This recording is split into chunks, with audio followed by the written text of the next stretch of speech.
This video is about how to add and subtract fractions. For example, let's take a look at this problem.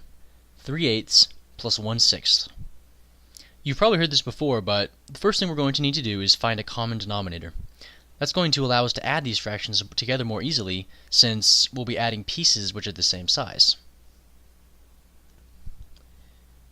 Now, what do I mean by that? Well, maybe it would be useful to see a visual representation of the problem.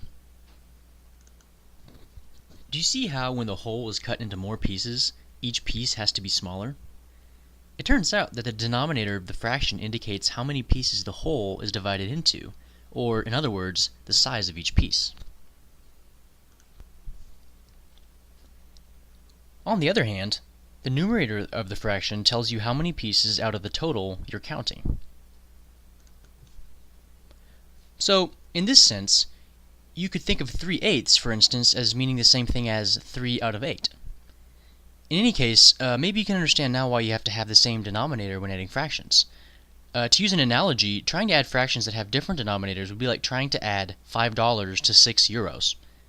Would it be $11? No, and it wouldn't be 11 euros either. Clearly, you can't add them without first converting to a common currency. And it's the same way with fractions. You can't do anything adding or subtracting until you convert to a common denominator. And how do you do that? Well, I'm going to get rid of all these diagrams so I have some space to work it out. What I'm looking for is the smallest number that both 6 and 8 go into evenly.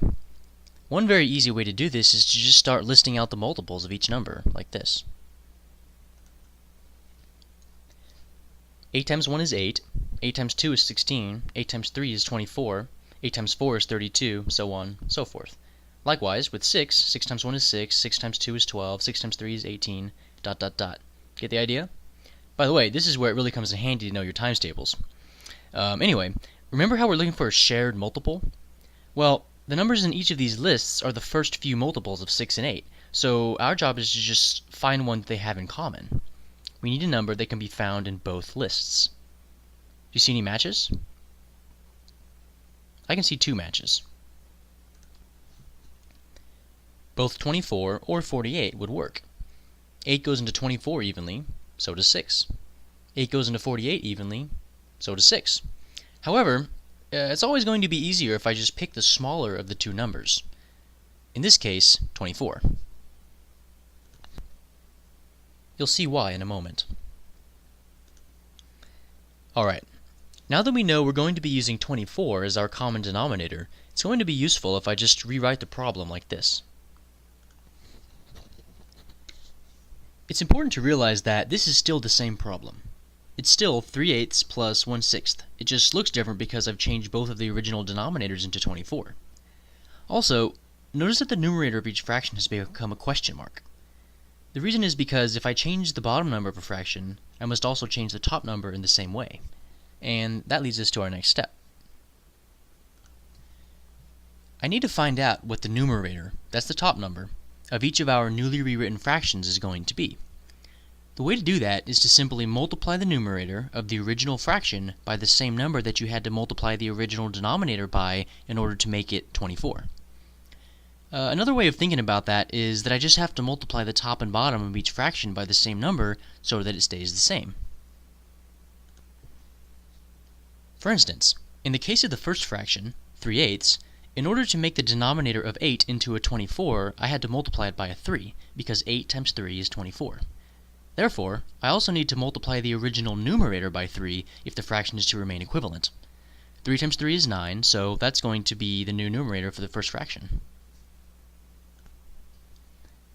Instead of 3/8, it's now written as 9/24, which is an equivalent fraction. So, take a look at this for a minute.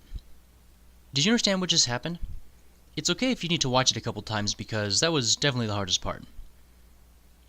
Now, we're going to apply the same process to the second fraction, 1/6.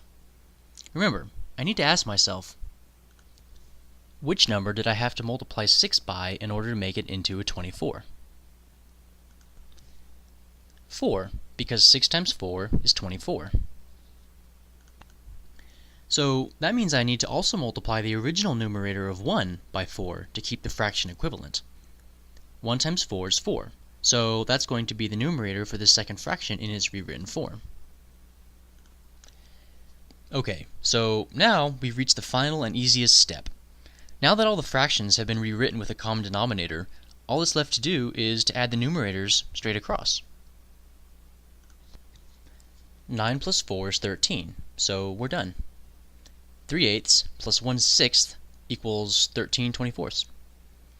As a final note, I want to point out that subtracting fractions works the exact same way in terms of finding a common denominator and all that stuff. The only difference being that you would subtract in the final step instead of adding.